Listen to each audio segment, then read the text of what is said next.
आरव ने तुरंत पहचान लिया। ये नया है। ये किसके लिए है? अन्वी ने उसकी ओर देखा और मुस्कुरा दी।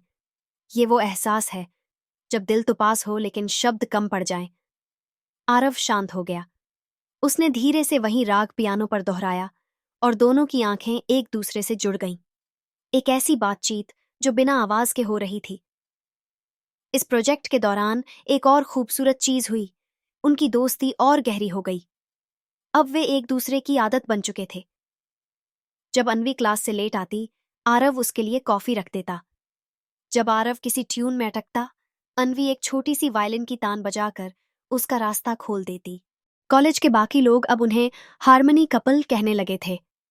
हालांकि उनके बीच अब तक कोई औपचारिक इजहार नहीं हुआ था, लेकिन दोनों को मालूम था ये रिश्ता सिर्फ एक लेबल से कहीं आगे है।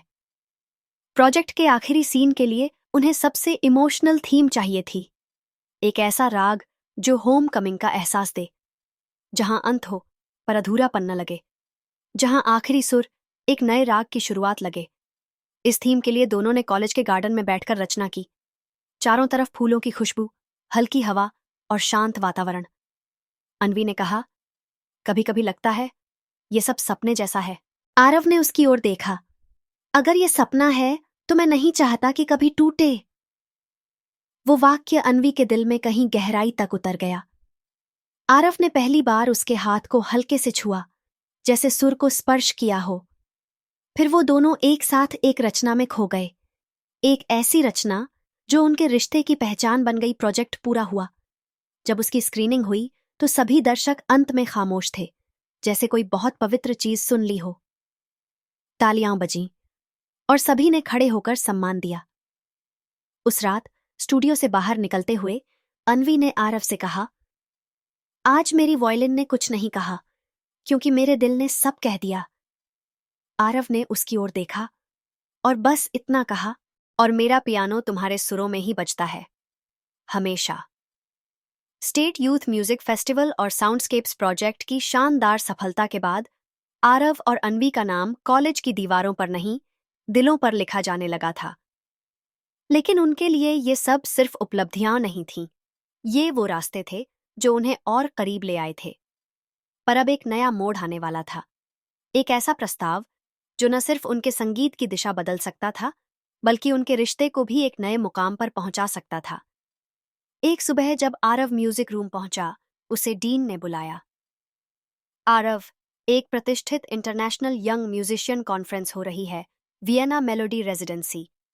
पूरी दुनिया से सिर्फ 10 युवा कलाकारों को चुना जाएगा और तुम्हारा नाम कॉलेज की ओर से भेजा गया है।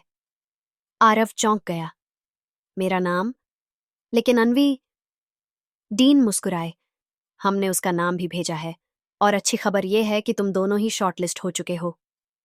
आरव की आंखों में चमक थी, लेकिन दिल में एक हल्की सी बेचैनी भी। क्या ये एक साथ जाने का नया अवसर था, या किसी मोड़ पर अलग हो जाने का? जब उसने अन्वी को यह बताया, वह कुछ क्षणों तक शांत रही। वियना? वह हल्के से मुस्कुराई। ये तो हर संगीतकार का सपना होता है। हाँ, आरव ने धीमे से कहा, लेकिन मेरा सपना तो तुम्हारे साथ है। उनके बीच खामोशी छा गई, एक गहरी, अर्थपूर्ण खामोशी। अन्वी ने फिर उसकी ओर देखा। क्या हम दोनों इस यात्रा पर साथ चल सकते हैं? आरव ने धीरे से उसका हाथ थाम लिया। अगर संगीत ने हमें एक साथ चुना है, तो शायद वियना भी हमारे सुरों का नया पड़ाव होगा। कॉन्फ्रेंस के लिए तैयारी शुरू हो गई। ये केवल एक प्रोग्राम नहीं था, बल्कि एक 3 महीने की रेजिडेंसी प्रोग्राम, जहां उन्हें विश्व के महान संगीतकारों से सीखना था। अब दोनों के सामने चुनौती थी, अपने देश, अपने कॉलेज और खुद के नाम को वहां सम्मानित करने की। लेकिन उससे पहले उन्हें खुद से एक वादा करना था। चाहे वे दुनिया के किसी भी कोने में हों, उनका संगीत एक दूसरे में ही गूंजेगा। विदाई से एक रात पहले कॉलेज के एम्फी थिएटर में एक स्पेशल नाइट रखी गई, फेयरवेल हार्मनी नाइट, जिसमें आरव और अन्वी को मंच पर आखिरी बार परफॉर्म करना था, जाने से पहले। उस शाम का हर पल एक राग था, हर लहर एक एहसास। लोग बैठे थे, लेकिन लग रहा था जैसे समय खुद ठहर गया हो। आरव और अन्वी स्टेज पर आए, दोनों सफेद रंग के ट्रेडिशनल म्यूजिकल आउटफिट्स में, एकदम शांत लेकिन भीतर समंदर जैसा बहता संगीत। आरव ने एक नई धुन छेड़ी, एक शुरुआत जो किसी पुराने राग से नहीं जुड़ी थी। अन्वी ने वॉयलिन उठाया और सुरों से जवाब देना शुरू किया, जैसे कोई प्रेम पत्र सुरों में लिखा जा रहा हो। कोई गीत नहीं, कोई शब्द नहीं, फिर भी वहां मौजूद हर शख्स की आंखें नम थीं। और जब आखिरी सुर खत्म हुआ, दोनों ने एक दूसरे की आंखों में देखा। एक लंबी नजर जिसमें प्यार, वादा और एक अनकही मंजिल की आहट थी। वियना रवाना होने से पहले आरव और अन्वी अपने कॉलेज की छत पर पहुंचे, वही जगह जहां उन्होंने पहली बार एक साथ सुरों को महसूस किया था। हम जहां भी जाएंगे, अन्वी ने कहा, ये छत, ये यादें, ये सुर हमेशा हमारे साथ होंगे। आरव ने मुस्कुराते हुए कहा, और तुम्हारे बिना कोई सुर अधूरा लगेगा। पहली बार अन्वी ने बिना कुछ कहे आरव के कंधे पर सिर रख दिया। अब कोई इजहार बाकी नहीं था, अब बस संगीत था जो उनके दिलों को एक धुन में बांध चुका था। वियना, एक ऐसा शहर जहां हर दीवार, हर गलियारा संगीत से गूंजता है। बीथोवेन, मोजार्ट, हैडन जैसे महान संगीतकारों की धरती। और अब उसी धरती पर कदम रखने जा रहे थे आरव और अन्वी, अपने दिल में सपनों की एक नई रचना लिए। हवाई जहाज की खिड़की से बाहर झांकते हुए अन्वी की आंखें चमक रही थीं। उसने पहली बार इतनी ऊंचाई से बादलों को पास से देखा। क्या संगीत भी ऐसा होता है आरव? कभी हल्के बादल सा और कभी भीतर तूफान जैसा? आरव ने मुस्कुराते हुए जवाब दिया, संगीत वही होता है जो दिल को छू जाए, जैसे तुम्हारी ये बात अभी छू गई। वियना पहुंचते ही उन्हें एक भव्य म्यूजिकल रिसॉर्ट में ठहराया गया, जहां विश्व भर से चुनिंदा युवा संगीतकार आ चुके थे।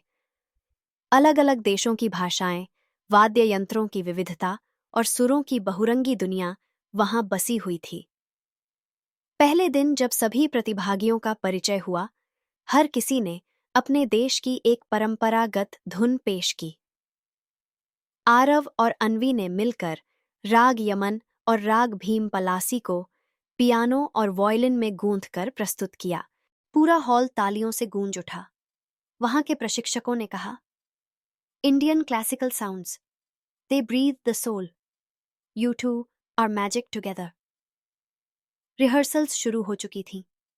वियना की सबसे बड़ी सिम्फनी ऑर्केस्ट्रा के संगीतकारों के साथ काम करना आसान नहीं था। नोट्स की बारीकी, टाइम सिग्नेचर की सटीकता और इमोशन की परिपक्वता, हर चीज एक नए स्तर की मांग कर रही थी। कई बार आरव खुद से नाराज होता, मैं क्यों नहीं पकड़ पा रहा ये टोन? अन्वी उसकी उंगलियों को पकड़ती। कभी कभी सुरों को पकड़ने से ज्यादा जरूरी होता है उन्हें महसूस करना। वह उसके पियानो की टोन को छूती और फिर एक नई ट्यून बनाती। धीरे धीरे दोनों का आत्मविश्वास फिर लौटता। हार्ट्स परफॉर्मेंस, जहां हर जोड़ी को एक इमोशनल थीम पर म्यूजिकल स्टोरी रचना थी। आरव और अन्वी का थीम था द अनसेड लव। उन्होंने एक कहानी बुनी, एक प्रेम जो कभी कहा नहीं गया लेकिन हर सुर में बसा रहा। आरव के पियानो की बेस लाइन वह अधूरी बात थी और अन्वी की वॉयलिन व खामोश भाव जो हर सुर में बोलता था। जब उनकी प्रस्तुति हुई, पूरा सभागार जैसे सांस रोककर सुनता रहा। अंत में जब अंतिम सुर थमा, वहां खामोशी थी, फिर एक धीमी तालियां जो धीरे धीरे पूरे हॉल में गूंजने लगीं। कार्यक्रम के बाद एक बुजुर्ग संगीताचार्य उनके पास आए और बोले, you didn't just perform, you live the music, you created a language of love beyond words. उनकी आंखें नम थीं और आरव व अन्वी के दिलों में एक नई चमक थी। अब वे सिर्फ कलाकार नहीं थे, वे भावनाओं के दूत बन चुके थे। वियना में आखिरी दिन आरव और अन्वी साथ बैठकर सूरज ढलता देख रहे थे। अन्वी ने कहा, इस सफर में हमने बहुत कुछ पाया, लेकिन सबसे बड़ा उपहार तुम्हारा साथ है। आरव ने उसके कंधे पर हाथ रखकर कहा, तुम्हारा साथ नहीं होता तो संगीत अधूरा लगता, और शायद मैं भी। वापसी की उड़ान से पहले दोनों ने वियना के एक पुराने चर्च में जाकर एक वादा किया कि उनके सुर हमेशा साथ रहेंगे, चाहे जिंदगी कहीं भी ले जाए। वियना से लौटने के बाद सब कुछ बदल चुका था। लेकिन जो नहीं बदला था वो था आरव और अन्वी का साथ। वे सिर्फ कॉलेज के स्टार म्यूजिशियन नहीं थे, अब वे एक दूसरे की रूह बन चुके थे। और सबसे खास बात, उन्होंने कोई इजहार नहीं किया था, फिर भी दोनों एक दूसरे की धड़कनों में बस गए थे। भारतीय जमीन पर कदम रखते ही एक अलग सी ऊर्जा महसूस हुई। अन्वी ने एयरपोर्ट की धरती को छूकर माथे से लगाया और कहा, यहाँ की मिट्टी में भी एक राग है जो आत्मा को छूता है। आरव मुस्कुरा उठा, और अब हम उसी राग में फिर से अपनी कहानी बुनेंगे। कॉलेज पहुंचते ही माहौल ही बदल गया था। वियना से लौटे 2 होनहार कलाकारों का भव्य स्वागत हुआ। चारों तरफ तालियां, माला, पोस्टर और संगीत विभाग की तरफ से एक विशेष समारोह रखा गया। पर आरव और अन्वी अब पहले जैसे नहीं थे। अब उनके सुरों में एक गहराई आ चुकी थी जो उन्हें भी भीतर से बदल रही थी। समारोह में जब दोनों ने अपनी प्रस्तुति दी, सबने कहा, ये वही आरव और अन्वी हैं, लेकिन इनकी धुन अब किसी और ही दुनिया से आती है। शब्द नहीं बदले थे, लेकिन एहसास बदल गया था। साज नहीं बदले थे, लेकिन उनकी कंपन अब दिल के आर पार होती थी। अब कॉलेज का आखिरी सेमेस्टर शुरू हो चुका था। प्रोजेक्ट्स, थेसिस और फाइनल रिकॉर्डिंग्स के बीच भी दोनों हर शाम एक साथ रियाज करते। कोई जरूरी नहीं था, लेकिन उनकी आत्मा को चैन तभी मिलता जब दोनों सुरों में खो जाते। एक शाम जब बाकी छात्र लाइब्रेरी में थे, आरव और अन्वी अकेले म्यूजिक रूम में बैठे थे। आरव धीमे धीमे पियानो बजा रहा था। धुन कुछ जानी पहचानी थी, लेकिन कुछ नई भी। अन्वी ने कान लगाया।